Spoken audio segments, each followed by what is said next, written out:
La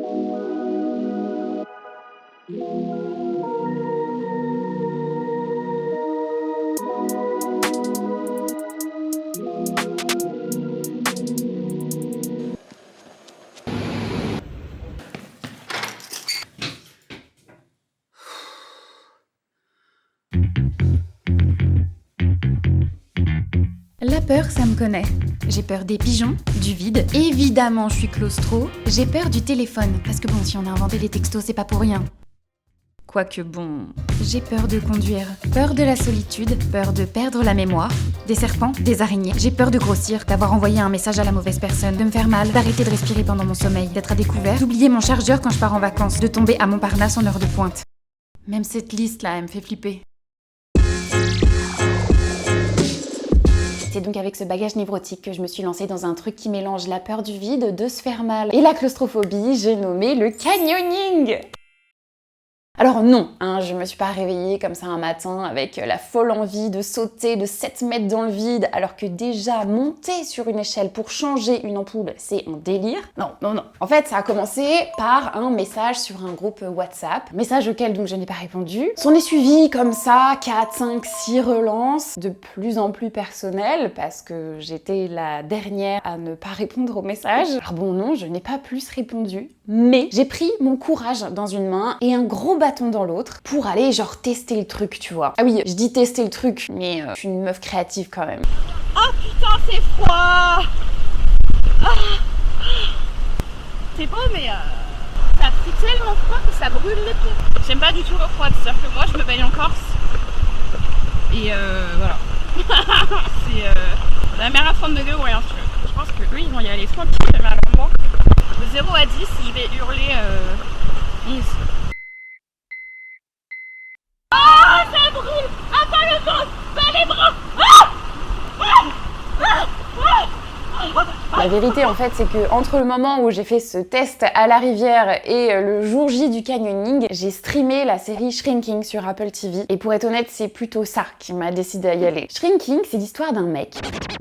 Alors je sais, tu ne l'avais pas vu venir, mais ne t'habitue pas non plus à avoir trop de testostérone sur cette chaîne parce que ça va pas durer non plus. Ce gars c'est Jimmy et t'as 2 trucs à savoir sur lui. Non.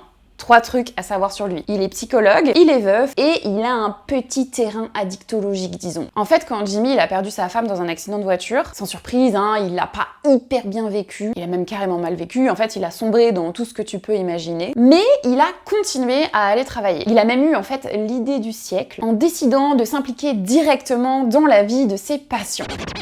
Ce qui n'est pas l'idée du siècle, Un moyen hyper subtil de faire l'autruche sur ses propres traumas finalement. Malgré tout ça, je trouve que cette série elle est hyper solaire, douce, drôle. Et en fait je pense que c'est pour la simple et bonne raison que ça pleure quasiment pas. Genre elle parle de trucs tristes, elle vit des trucs tristes, mais elle pleure pas. Enfin quasiment pas, un petit peu quand même.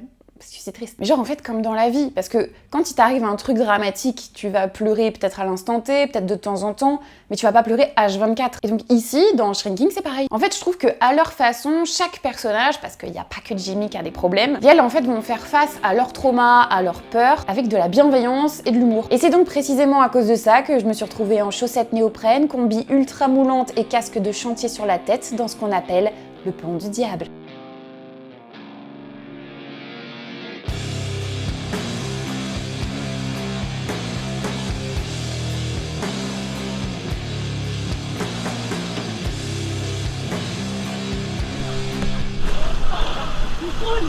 Tu dois. Aïe. Ah, c'est rentré dans le corps. Ouais. C'est l'eau là?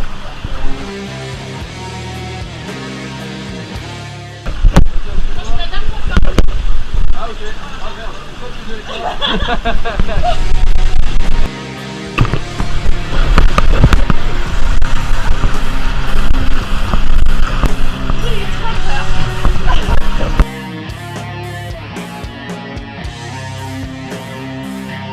Je me suis identifiée en fait. Prof comme étant la nature.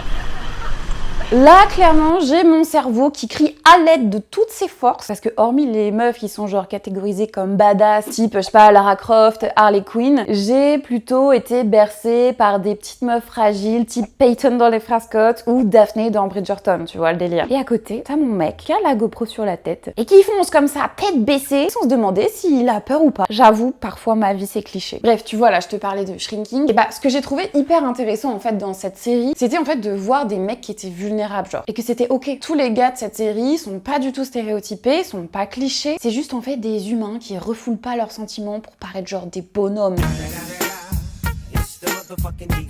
Et hormis du coup dans Shrinking et dans Ted Lasso, en fait j'avais jamais vu ça. On a clairement plus de Berlin que de Jimmy dans les représentations qu'on a l'habitude de voir dans les séries, les fictions, partout quoi. On voit que des mecs qui sont forts, qui pleurent pas, ou genre que en cas d'extrême drama, qui sont musclés, qui sont grands, qui sont genre détachés de tout. Et quand en fait ces mecs là, ils viennent pas cocher toutes ces cases là, ces cases totalement patriarcales, hein. Soit ils sont gays, soit c'est des vicos, soit c'est des intellos, ou parfois même les trois. Genre par exemple, tu vois Helsinki dans La Casa de Papel, j'adore dire Casa de Papel. Comme ça, au premier coup d'œil, l'acteur qui a été choisi pour jouer Helsinki, il coche clairement toutes les cases de la société patriarcale. Mais les scénaristes ont décidé de raconter un homme qui est doux, sensible, touchant, et donc forcément gay. Alors bon, il peut l'être, hein, je m'en fous. Mais ce qui me saoule, c'est que dès qu'on voit un mec qui est doux et gentil, la seule explication possible pour expliquer ça, c'est son orientation sexuelle. Résultat, en tant que meuf hétéro, c'est les red flags qui nous excitent en mode de toute façon on n'a pas le choix. Et je suis désolée, mais si, on a le choix en fait. Tous ces clichés, tous ces stéréotypes, ça vient genre nourrir cette société patriarcale qui est ultra toxique. Et en fait, dans Shrinking, bah ça m'a fait un bien fou, quoi, parce que pour une fois, j'ai vu un personnage masculin qui était hors de tous ces stéréotypes-là, hors de genre tous les clichés patriarcales, parce que la vulnérabilité qu'a Jimmy tout au long de la série, elle est pas justifiée par son orientation sexuelle, mais par son histoire, en fait. Et ça, c'est féministe. Tout ça pour dire que malgré mon statut de petite meuf blonde aux yeux bleus qui a peur de la vie, j'ai sauté dans le fucking vide. Alors non, pas non plus en mode Harley Quinn, mais je me suis fait violence, quoi.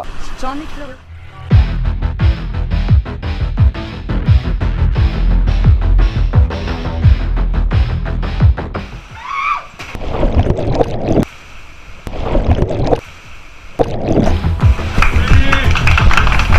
On va essayer de pas faire tout ce qu'il y a sur chaque fois.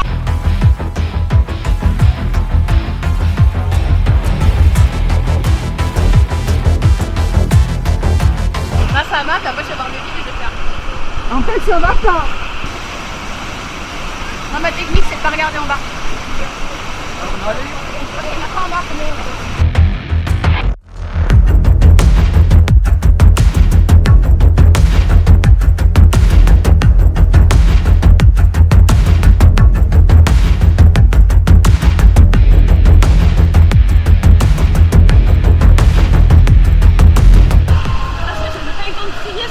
Mais ça devient moins dur que prévu comme d'hab. Et tu vois, en fait, c'est pas si escarpé. Non.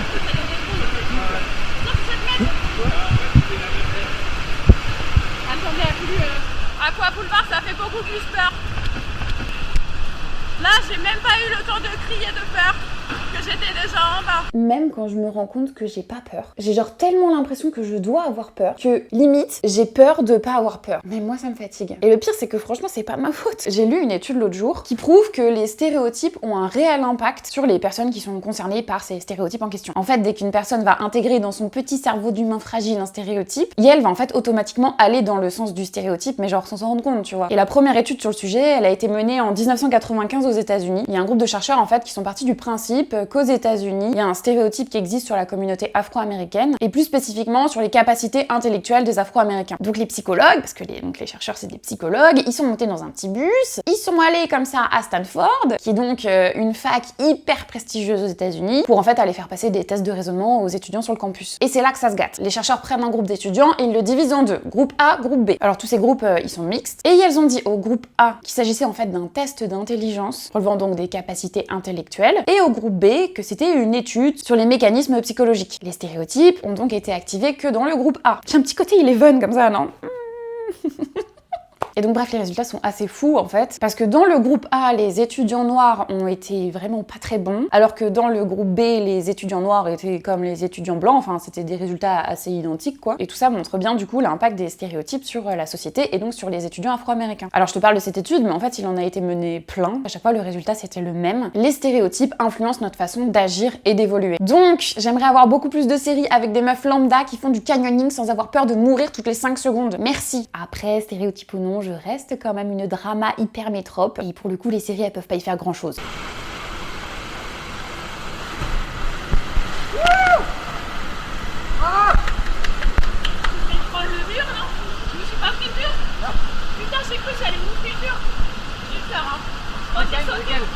Quel mur? En face. De gauche? Ouais. En fait, quand j'ai sauté, moi, il m'a fait sauter assise. Et pour viser là, c'était pas facile. S'appuyer sur son pied, normalement, pour aller en avant. Et quand je m'appuie pour aller un peu sur le côté.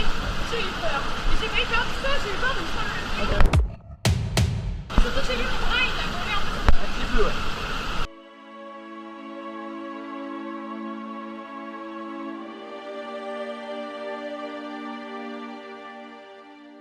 Tu vois, dans la vie, je suis quand même une meuf qui est hyper au fait de, tu vois, l'impact des stéréotypes sur les gens. Je regarde des séries avec des représentations qui sont positives. Je suis clairement renseignée sur le dos, mais malgré tout, je suis profondément impactée par ça, en fait. Parfois, ça me déprime, hein, je te le cache pas, mais parfois, des jours comme aujourd'hui, je me dis juste que je suis pas toute seule, en fait. Qu'on est tous dans la même merde et que finalement, si on lutte tous contre tout ça, c'est déjà beaucoup. Personne ne peut passer entre les mailles du filet du patriarcat. Il est trop partout, tout le temps. Alors non, hein, je laisse pas du tout tomber, mais j'ai envie d'être un petit peu plus indulgente avec moi-même et genre d'accepter mes contradictions. De toute façon, en fait, je les ai. Elles font partie de moi. Donc autant genre leur faire un gros hug. Alors oui, j'ai peur de plein de choses, mais après ces 2 heures de canyoning, j'ai un petit peu moins peur d'être moi et je trouve que c'est déjà ça. Et si toi aussi tu veux rejoindre cette team, pense à t'abonner et à laisser un petit pouce si la vidéo t'a plu. En attendant, bah je te souhaite une très belle journée et à très vite sur ma chaîne.